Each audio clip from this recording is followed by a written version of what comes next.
Rádio Rio de Janeiro, a emissora da Fraternidade, passa a apresentar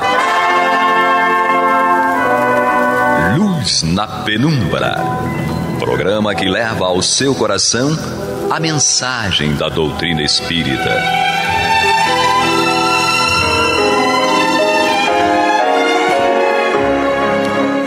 E com vocês, André Afonso Monteiro, para o estudo do livro A Gênese, da obra codificada por Allan Kardec.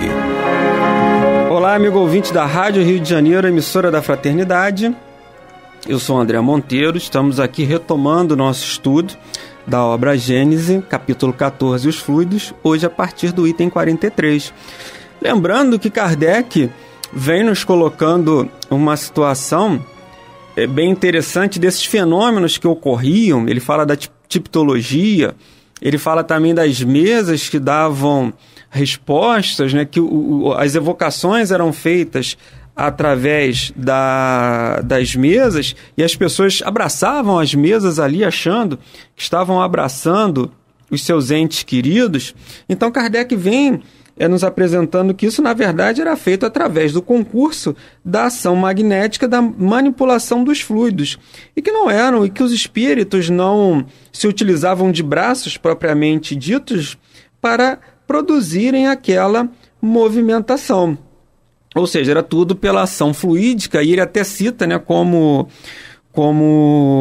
exemplo, que faz uma analogia, né? O espírito, ele conseguia fazer essa levitação da mesa através da suspensão da ação da gravidade por essa ação fluídica. E então, na verdade, isso se dava, era um fenômeno cientificamente comprovado. Então não haveria ali nenhum tipo de ação espetaculosa, milagre, nada disso, algo sobrenatural. Então Kardec, ele explica, ele traz isso para nós, né? Ele traz essa questão.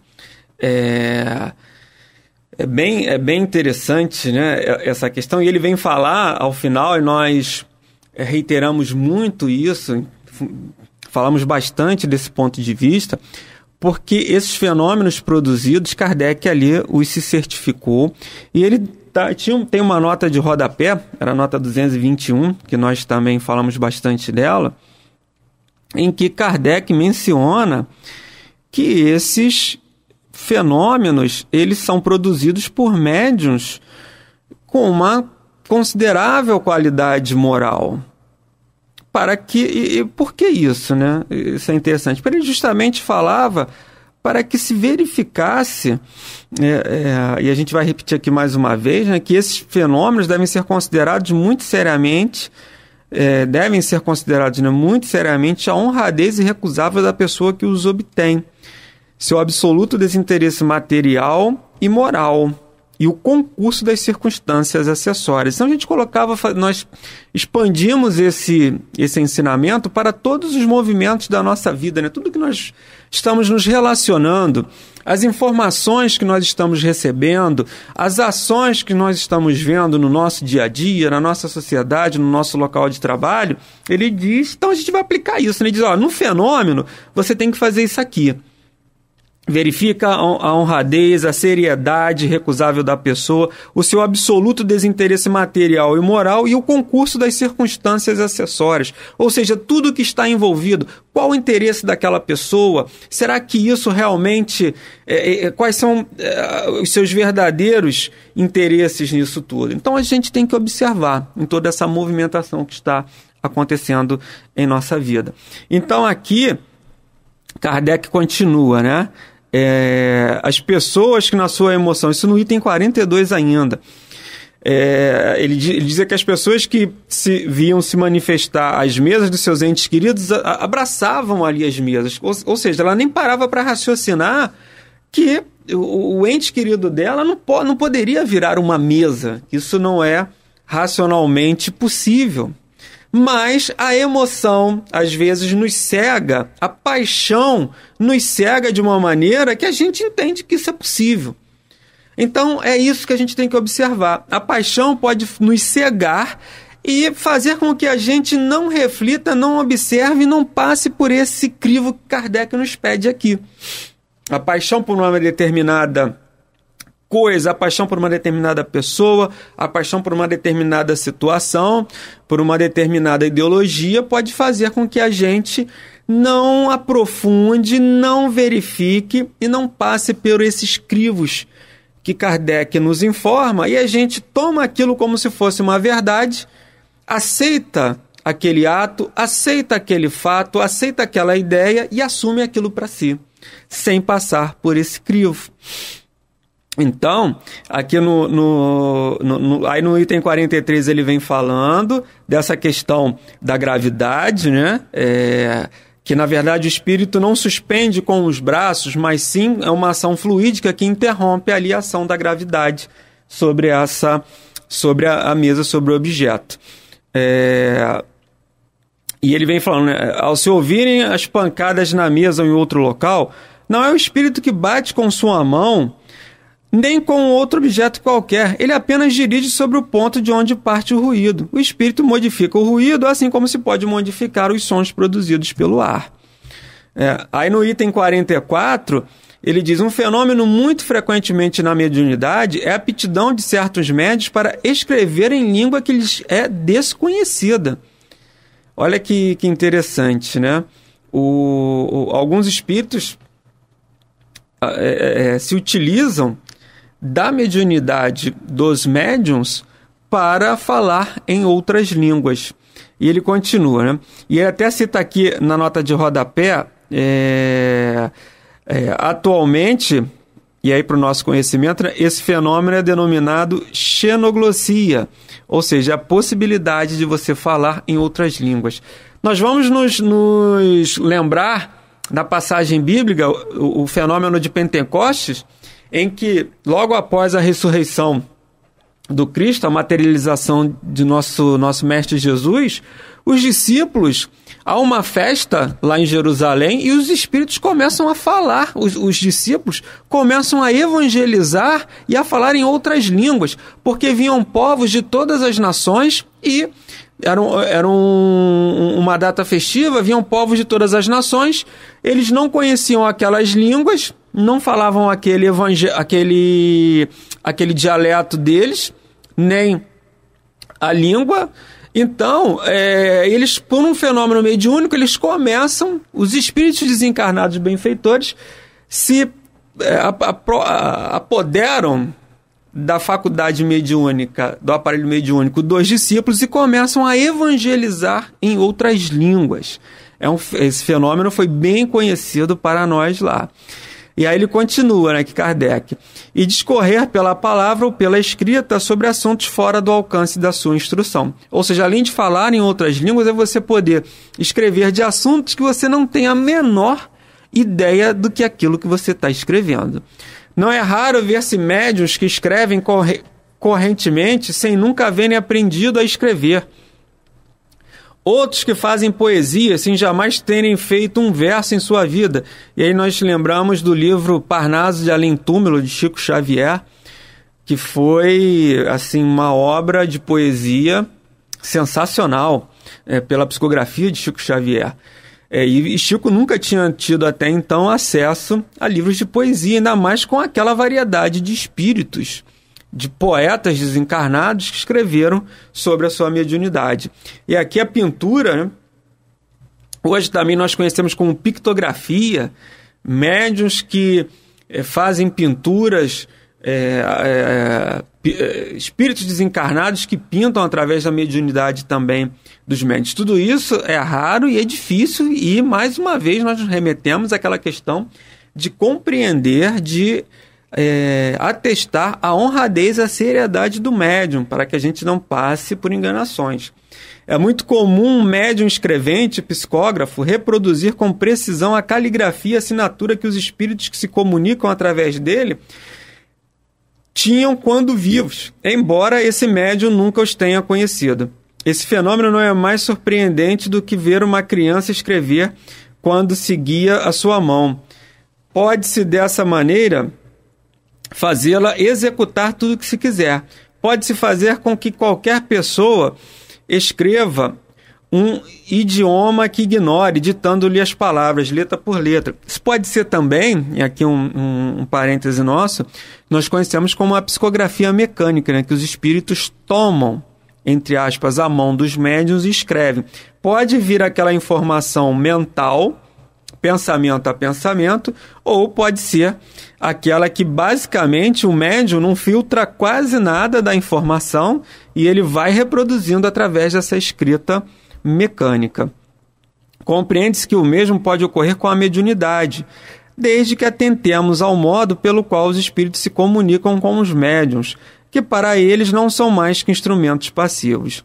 Mas se o médium possui a técnica, se venceu as dificuldades práticas e as expressões lhe são familiares, se tem finalmente em seu cérebro os elementos daquilo que o espírito quer que ele execute, o médium está na posição do homem que sabe ler e escrever corretamente. O trabalho torna-se mais fácil e mais rápido. O espírito só tem que transmitir ao médium. Se, por exemplo, ele for poeta ou músico, terá mais facilidade para assimilar o pensamento poético ou musical que um espírito queira que ele reproduza. A língua que hoje ele ignora pode ter-lhe sido familiar em outra existência. Nesse caso, ele possui uma maior aptidão para escrever mediunicamente nessa língua. Então, eu lembro de um caso no Centro Espírita Leon Denis, né, que o espírito comunicante ele pediu ao médium, né, que o médium ele fazia receituários. Ele ditava através da psicografia receituários, receitas para que as pessoas ali pudessem tomar aqueles florais, enfim, uma série de medicações. Então, ele disse ao médium, você tem que estudar as bulas, ler as bulas para facilitar a minha compreensão, para você captar de uma forma mais rápida aquilo que eu quero te passar. E ele foi, e os médiuns que eram médicos foram aqueles que tiveram a possibilidade de reproduzir aquelas receitas. Então era um espírito médico, se utilizando muitas vezes de médiuns que tinham a faculdade, eram médicos no mundo material e tinham a experiência com as bulas, com as medicações, e com isso facilitava aquele tratamento. Então é o que Kardec está dizendo aqui para nós de uma forma bem tranquila, né? Que isso facilita a comunicação, né? Isso facilita e muito a comunicação. Ou seja, o fenômeno em si. Isso não quer dizer que você esteja ali burlando, não é isso. Não é isso. Ele, na verdade, está pedindo que você tome conhecimento daquele fato para que você possa facilitar e compreender melhor a comunicação, porque o espírito do médium, do encarnado, ele participa de alguma forma, ele filtra aquela mensagem, né? E aí ele continua, né, aqui para nós no item 44. Esse fenômeno não é mais surpreendente do que ver uma criança escrever. A aptidão do médium, continua ele, aí no 45, os maus espíritos pululam em torno da terra. Os maus espíritos pululam em torno da terra, em consequência de inferioridade moral dos seus habitantes. Sua ação malfazeja faz parte dos flagelos a que a humanidade está exposta. E aqui Kardec ele já vai nos iniciando em um outro ponto de observação agora dos espíritos, né, inferiores que se aproveitam da inferioridade moral dos habitantes. Ele diz, sua ação malfazeja faz parte dos flagelos que a humanidade está exposta nesse mundo. A obsessão, que é um dos efeitos dessa ação, como as enfermidades e todas as atribuições da vida, deve assim ser considerada como uma provação ou uma expiação e aceita desse modo. A obsessão é a ação persistente que um mau espírito exerce sobre o indivíduo. Ela apresenta características muito diferentes que vão desde a simples influência moral, sem sinais exteriores perceptíveis, até a perturbação completa do organismo e das faculdades mentais. Ela elimina todas as faculdades mediúnicas. Na mediunidade auditiva e psicográfica, traduz-se pela obstinação de um espírito em querer manifestar-se com a exclusão de qualquer outro. Então, Kardec, nos itens anteriores, ele vem falando dessa influência, desse magnetismo que os espíritos vão fazer, essa manipulação fluídica nos objetos, nesses fenômenos de materialização, nas coisas materiais, né? E aqui, a partir desse item 45, ele já vai trazendo para nós essa influência do espírito desencarnado no espírito encarnado, que são as obsessões. Existem espíritos que são de uma inferioridade moral, que procuram prejudicar a humanidade, o espírito encarnado. Então ele diz que existe essa possibilidade, que nós já conhecemos como obsessão. Então agora ele está dando um segundo momento aqui dessa nossa observação. Aí ele continua no item 46. Ele continua aqui agora no item 46.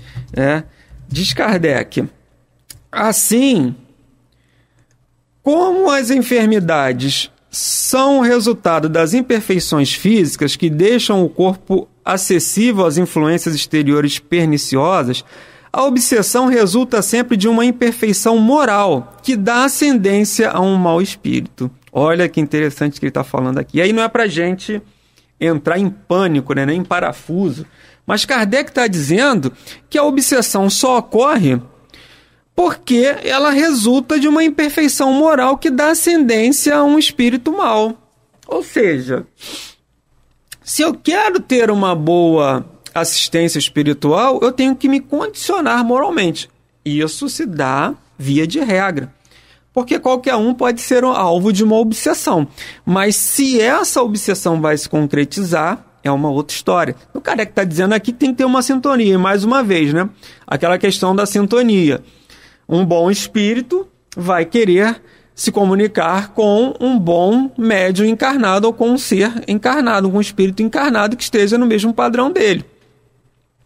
Não quer dizer que se eu tenho as minhas inferioridades, os bons espíritos vão me abandonar. Não é isso. Nem o meu anjo da guarda. Mas isso quer dizer que eu tenho mais possibilidades, estou mais pretenso, né, a me comunicar, a entrar em relação com espíritos que estão nessa minha faixa vibratória. Aí a gente vê as nossas amizades. As nossas amizades materiais é um reflexo das nossas amizades espirituais, das nossas relações espirituais. A uma causa física opomos uma força física. A uma causa moral é preciso que se contraponha uma força moral. E eu vou me lembrar do livro Entre a Terra e o Céu, Entre a Terra e o Céu, ditado pelo espírito de André Luiz, psicografia de Francisco Cândido Xavier, na qual a história começa com um problema sério de obsessão de uma mãe, e essa mãe que foi obsidiada, ela já estava até numa subjugação, já era uma forte obsessão.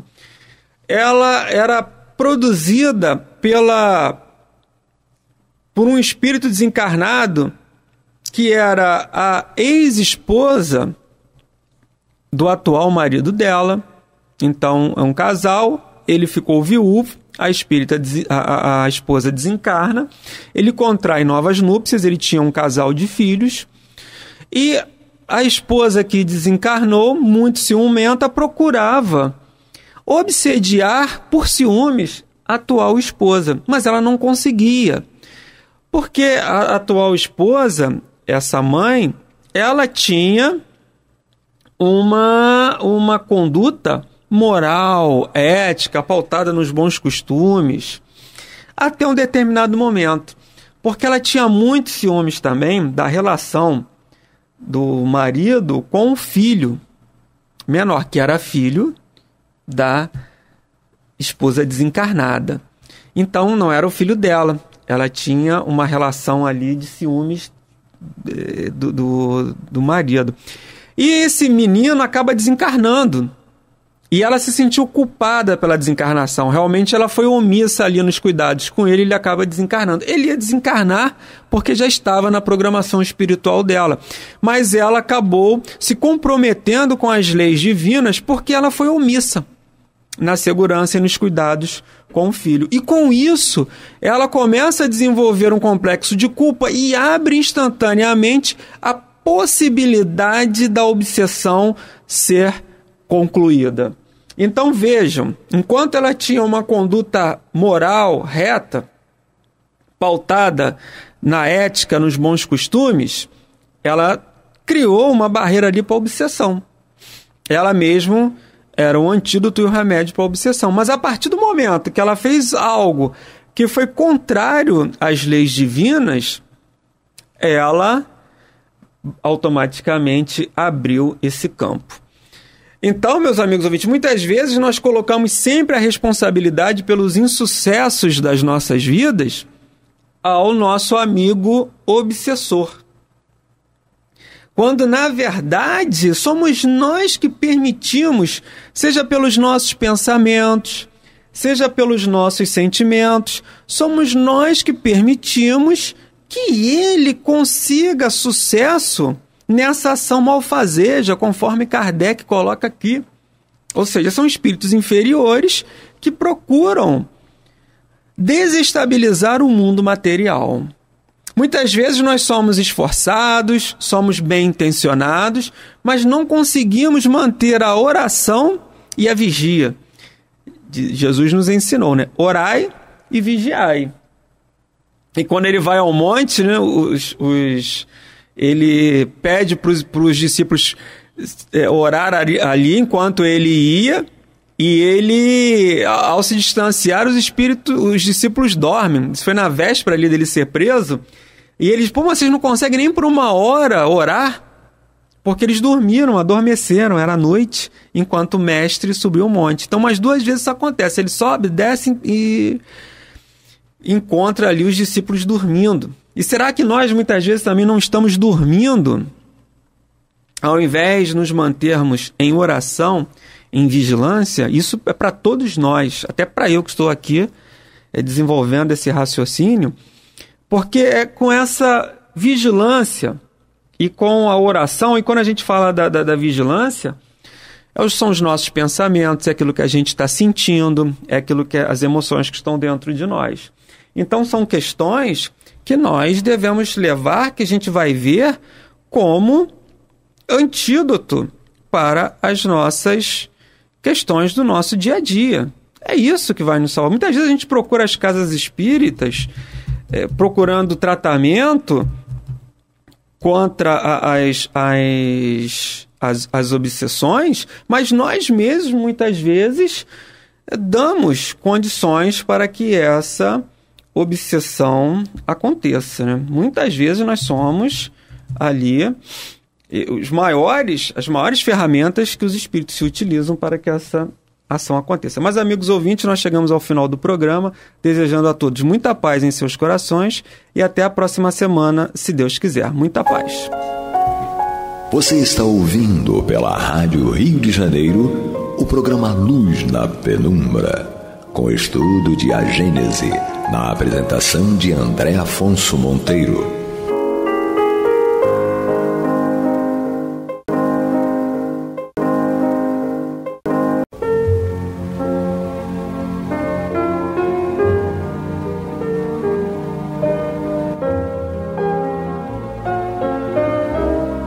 A Rádio Rio de Janeiro está levando ao seu lar e ao seu coração a mensagem consoladora da doutrina espírita, através do programa Luz na Penumbra.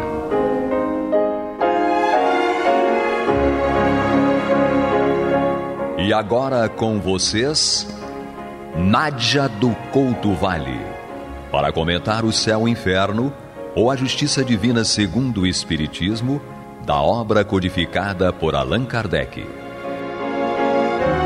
Amados e amadas, Amigos, amigas, ouvintes e internautas, que a paz de Jesus permaneça conosco hoje e sempre. Continuamos o estudo desta obra. Já estamos, como sabemos, no capítulo 2º da segunda parte, no capítulo em que o nosso querido codificador Allan Kardec nos traz a sequência de relações que estão estabelecidas na razão direta de uma para com as outras, no sentido em que a forma como nós escolhemos viver enquanto estamos encarnados determina fielmente a forma como nós desencarnamos, a forma como despertamos no plano espiritual e a forma como passamos a viver no plano espiritual. Portanto, quem viveu corretamente na Terra, enquanto encarnado, desencarna sem sofrimento. Aquele período que é natural de perturbação consiste apenas de rápidos momentos, porque o despertamento é breve e sem traumas. O espírito encontra amigos e queridos afetos, trabalha, estuda, ajuda familiares, ajuda amigos, ajuda desconhecidos e até inimigos, ou pelo menos aqueles que se colocam nessa condição. E, portanto, há aí todo um tratamento espiritual especializado para os espíritos que estejam em tal ou qual situações. Um exemplo bem explícito dessa relação entre viver corretamente quando encarnado e a sua situação no mundo espiritual é o caso de nosso queridíssimo mentor André Luiz, que em Nosso Lar, a primeira obra da série Luizina, da série de suas obras, o nosso querido mentor nos relata às minudências o que aconteceu com ele. Ele ficou 8 anos no umbral, porque estava ainda nesse período de perturbação e sem condição de perceber que o seu futuro mentor, o espírito que estava ali ao seu lado para ajudá-lo nesse processo de despertamento, ele não conseguia perceber, porque não conseguia captar a onda, a vibração do mentor que estava ali ao seu lado. Mas afinal, quando é que um espírito pode dar a primeira comunicação? Não há tempo especificado. Isso ocorre segundo a evolução do espírito. Enfim, depende do grau de lucidez do espírito. A lucidez, nós já falamos sobre isso, que é um fenômeno do espírito. Nós já falamos nisso quando falamos de um espírito também feliz aqui neste capítulo, o espírito Samuel Filipe. No dicionário, nós vamos ver que lucidez significa a clareza, a penetração da inteligência, o funcionamento normal das faculdades mentais. Lúcido, portanto, tem a ver com luz, resplandecente, brilhante, luzente, claro, conciso, preciso. Essas são características do espírito lúcido. Em O Livro dos Espíritos, nós aprendemos com Kardec e os espíritos orientadores da humanidade que responderam às perguntas de nosso codificador, nós aprendemos que o espírito vê, percebe, sente em todo o seu ser. Não tem frente nem costas, portanto ele capta tudo no seu entorno, enquanto nós que estamos encarnados, ou quando estamos encarnados, nós sabemos que vemos com os olhos do corpo físico, portanto à nossa frente. Mas quando estamos desencarnados e quando estamos em estado de lucidez, nós, como espíritos, vemos, percebemos, sentimos em todo o nosso ser, sem termos a contingência, ou digamos a limitação, de estarmos de frente ou de costas ou de lado, deste lado ou do outro, porque vemos em todo o nosso ser. Portanto, isso tem a ver também com a questão fundamental do nosso processo evolutivo, que é a consciência do próprio eu. O eu é íntimo, é intimidade profunda. Ego é aquilo que transparece quando estamos encarnados, ou digamos assim, no nível de expressão do espírito, nível evolutivo naturalmente. Como é que se dá essa consciência do próprio eu? É pelo discernimento do não eu. Quem é o não eu? É uma outra coisa, pode ser uma situação, pode ser uma instituição, pode ser a outra pessoa, o outro. Carl Gustav Jung, o grande psiquiatra que é dissidente de Freud, nos fala da relação dos conteúdos psíquicos com o ego, na medida em que essa relação é assim percebida desse modo pelo próprio ego. Portanto, se percebe na condição em que está. O Espiritismo ensina que esse estado se revela também e inclusive perante o próprio cadáver. Por isso que os espíritos, como nós estamos estudando aqui, são capazes, neste capítulo dos Espíritos Felizes, são capazes de dar comunicações até diante do próprio corpo insepulto. Samuel Felipe, por exemplo, nos informou que pouco a pouco as ideias lhe chegavam com mais lucidez, ou se apresentavam com mais lucidez, ou seja, as ideias tornaram-se cada vez mais claras, precisas, como vindas, segundo Samuel Felipe, de um denso nevoeiro. Um exemplo de tudo isso é o Dr. Demer. Mas, afinal, quem foi esse Dr. Demer? Kardec nos apresenta esse espírito feliz, que eles passaram a ter uma relação de amizade, e vamos aqui tomar conhecimento do perfil do Dr. Demer pela apresentação que o nosso querido codificador Allan Kardec faz desse seu amigo. Então Kardec nos apresenta o Dr. Demer, que estava falecido em Albi, Tarn, no dia 25 de janeiro de 1865. Então nós vemos que ele está desencarnado, ou desencarnou, em Albi, Tarn, no dia 25 de janeiro de 1865.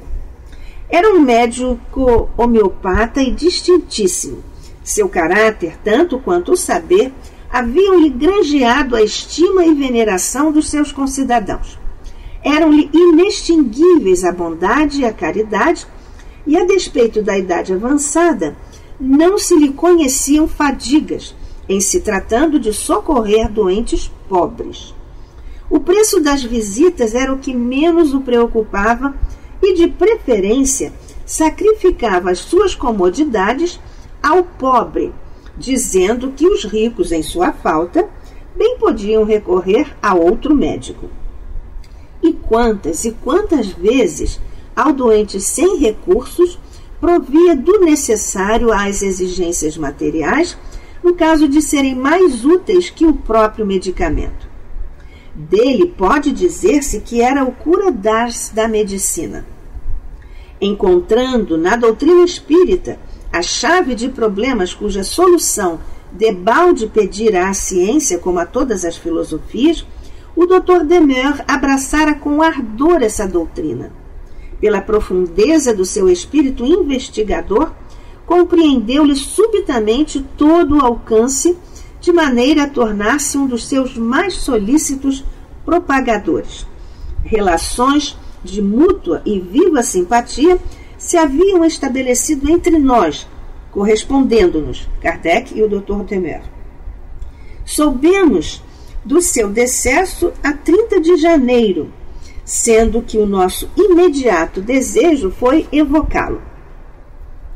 Nós vemos aqui esse perfil de espírito feliz, justamente porque praticava, se comportava segundo a lei de Deus, tanto que Kardec o compara ao cura d'ars da medicina.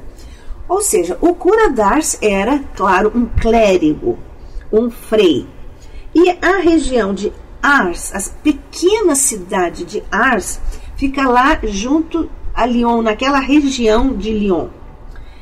Nós fomos a Ars e hoje, imaginemos isso lá na década de 65 do século XIX, porque Dr. Demer desencarnou em 25 de janeiro de 1865, e nós vimos que toda esta é praticamente uma aldeia, é um lugar muito pequeno, e nessa época devia ser muito ainda mais pobre, mais simples, porque hoje há algumas situações lá de venda de alguns artigos da Igreja Católica, porque são santinhos e medalhinhas e etc. Mas o que é importante é que nós vemos lá as roupas do doutor, que é aqui o cura d'Ars, que era o clérigo, e como o doutor Demer, que não se vestia certamente como cura d'Ars, mas era do ponto de vista da sua postura espiritual e da sua dedicação aos pobres. Nós vemos o estado das botas do cura d'Ars quando ele circulava lá junto aos pobres, a sua roupa tão desgastada, roupa de religioso, mas tão desgastada, e o seu corpo, que está preservado, está guardado numa capela lá nessa região. Portanto, essa figura emblemática de prestação de caridades, de desprendimento, indo na direção das necessidades dos seus irmãos pobres, desvalidos da sorte, é, portanto, uma comparação extremamente positiva que faz o nosso querido codificador Allan Kardec, e essa comparação do Dr. Demer ao cura d'Ars, dizendo então que Dr. Demer não era um clérigo, não era um religioso, mas por isso ele era o cura d'Ars da medicina, porque era um médico que tinha a postura que tinha o cura d'Ars relativamente às criaturas, às pessoas pobres que ele atendia e às quais dedicou toda a sua vida de abnegação, desprendimento e amor ao próximo. Nós estamos aqui na Rádio Rio de Janeiro, o programa Luz na Penumbra. Nós estamos estudando o Céu e o Inferno, ou a Justiça Divina segundo o Espiritismo. Eu, Nádia do Couto Vale, e você que nos acompanha nesse estudo primoroso e nesse exemplo primoroso do Dr. Demer. Então, ele é esse médico homeopata desencarnado em Albi, na região de Tarn, no dia 25 de janeiro de 1865. Foi um propagador da doutrina espírita e deu a sua primeira comunicação em Montauban, no dia seguinte à desencarnação, ou seja, no dia 26 de janeiro de 1865, por isso que há pouco nós comentávamos, estudando, quando é que um espírito pode dar a sua primeira comunicação. Espíritos felizes, como nós estamos estudando aqui neste capítulo, segundo da segunda parte desta obra, nós vemos, por exemplo, o Samson, que é um espírito com cuja trajetória o nosso querido Kardec inaugura esta segunda parte com o segundo capítulo de Espíritos Felizes, e nós lembramos juntos aqui, porque estudamos juntos, a trajetória do espírito Samson, que pertencia à Sociedade Espírita de Paris, e Samson deu uma comunicação lá junto de seu corpo insepulto na câmara mortuária, e nós sabemos que foi ele mesmo que pediu essa oportunidade de prestar um serviço à doutrina espírita, e ele deu essa comunicação lá na câmara mortuária, diante de seu corpo insepulto ainda. E quando foi que Dr. Demer deu essa comunicação? Justamente no dia seguinte à sua desencarnação. Foi num centro de amigos espíritas que havia nessa localidade, Montauban. A médium que deu essa comunicação é a senhora Casimajurra.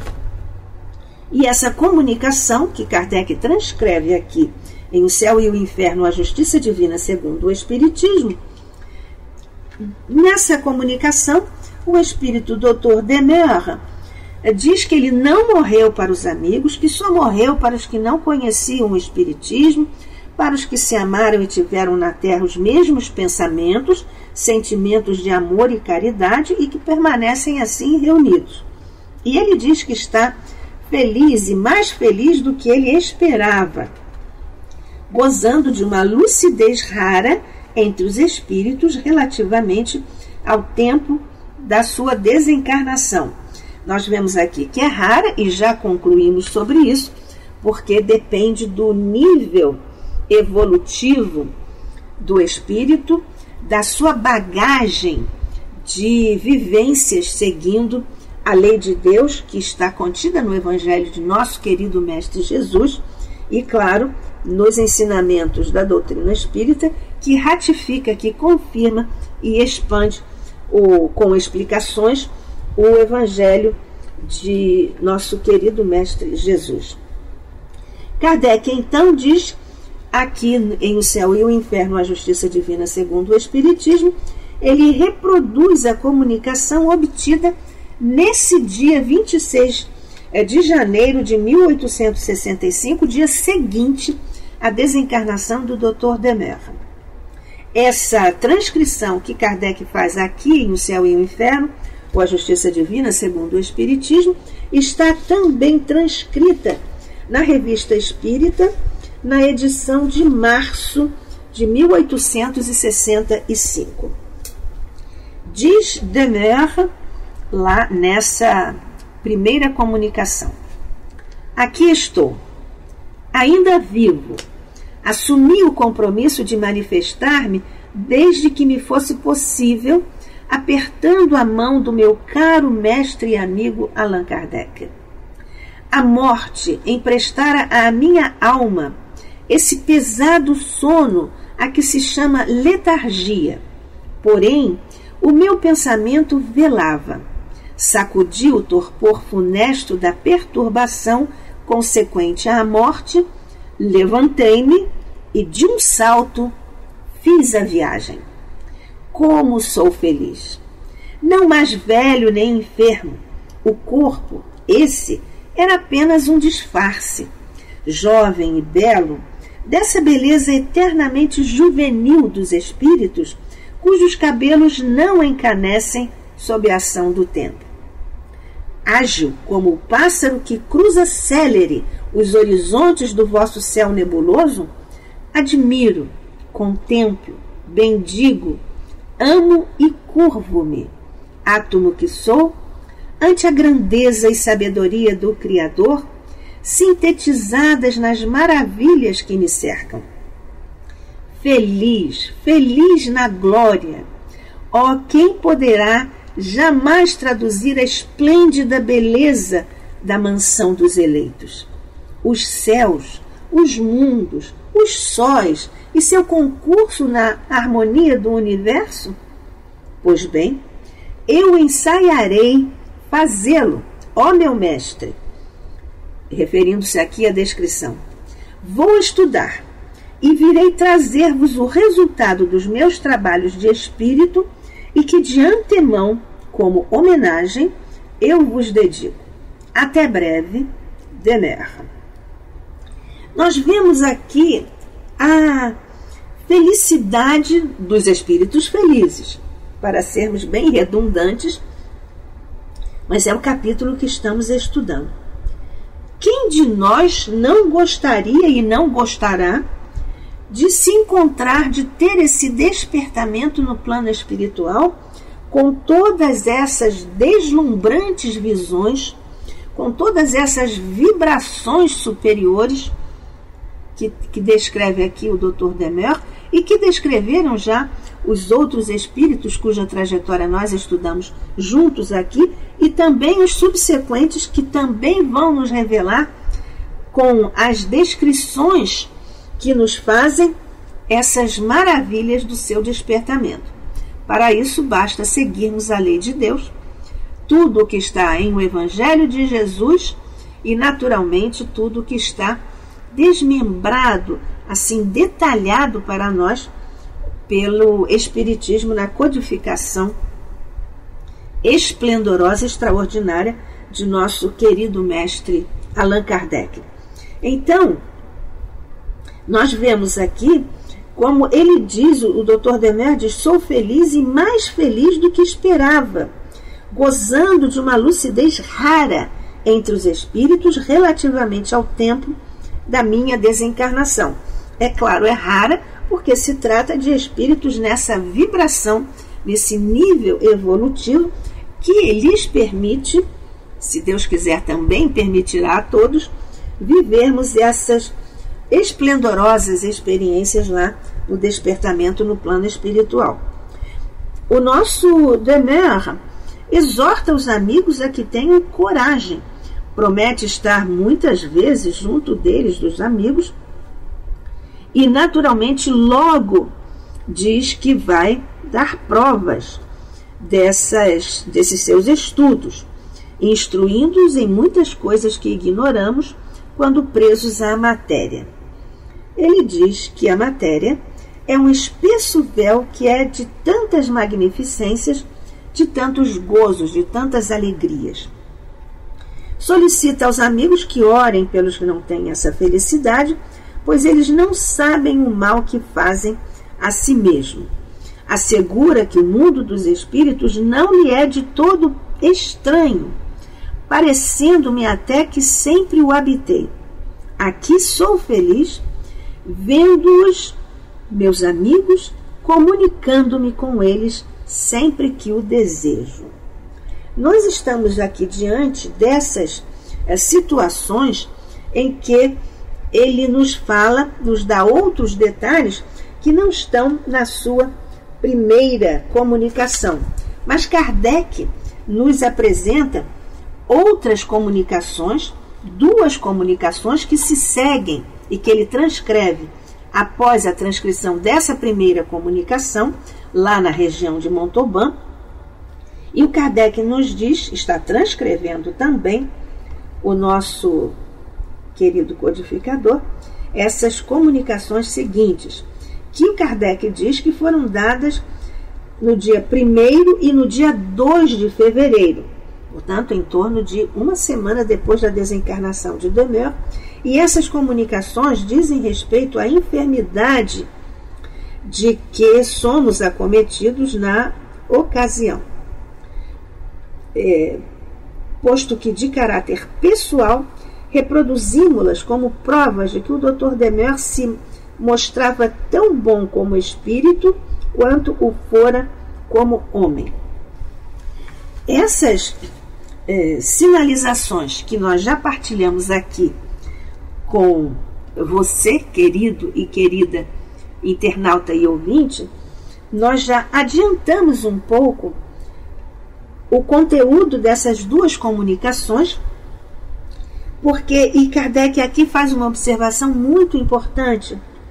Ele diz que uma dessas comunicações trata de uma enfermidade de Kardec. Nós continuamos esse estudo muito rico do Dr. Demer em nossos próximos encontros. Que a paz de Jesus permaneça conosco hoje e sempre. Que assim seja.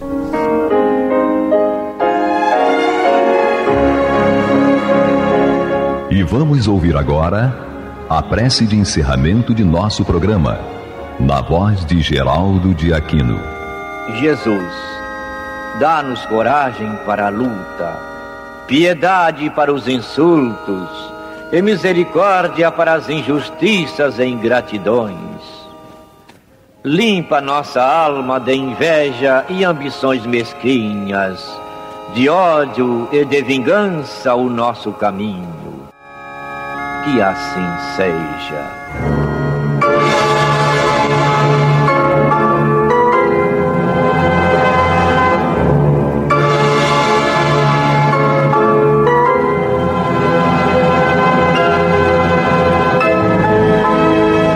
Acabamos de apresentar o programa Luz na Penumbra.